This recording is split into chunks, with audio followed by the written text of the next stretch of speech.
Napakatulin kahit eco mode.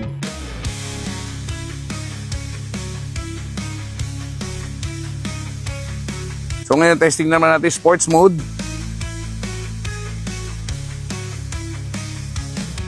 Halos mas same lang, price niya is.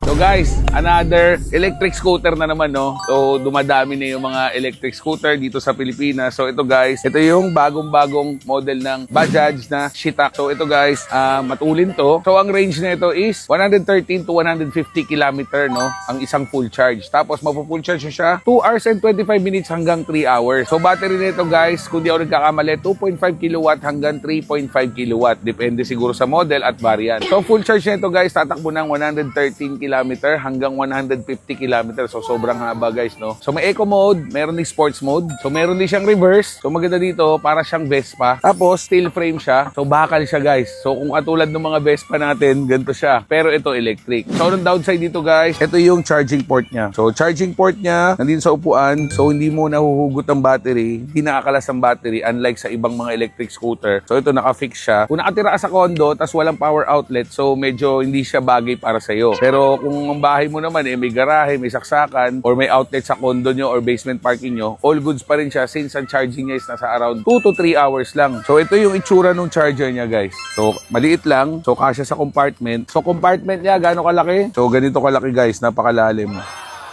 Kasya isang full face tsaka isang half face siguro. Actually kung ako tatanungin nyo guys, ang itsura niya para siyang Vespa na 946. Pati side mirror niya, tingnan nyo, napakaganda. Kasi ito yung bakal.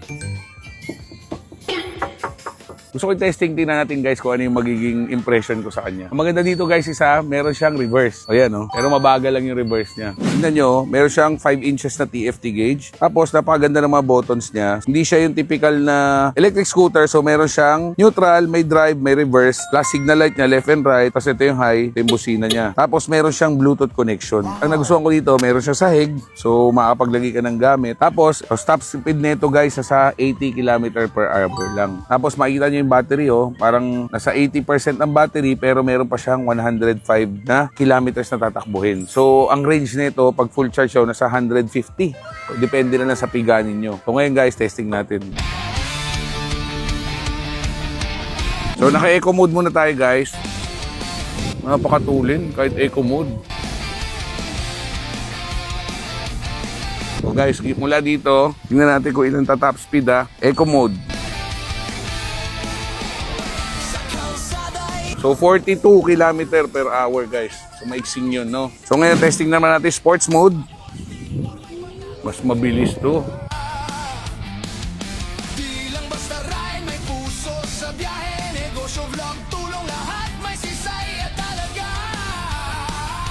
Halos mas same lang. Siguro mas mahaba lang yung kanyang speed pagka naka-sports mode. So halos pareho rin yung sports mode tsaka eco mode, lalo na sa maiksing range. Siguro kung mas mahabang range, mas mag-iiba. Alright, so yun lang naman. So guys, meron siyang dalawang variant, no? So 3503 tsaka 3501. So pinag-iba niya guys, yung isa is keyless, ito hindi keyless. Tapos meron siyang 6 na kulay. So ito guys yung pearl white, ito yung gloss black, ito yung blue, at ito naman yung matte gray. So yung price guys, mamaya i-reveal natin after ng launching. So nauna tayo nag-test drive dito kasi di pa nagsa-start kanina. Manyo ko guys, ilo-launch na nila ngayon yung bagong flagship store ng Shitak dito sa Ayala, Alabang.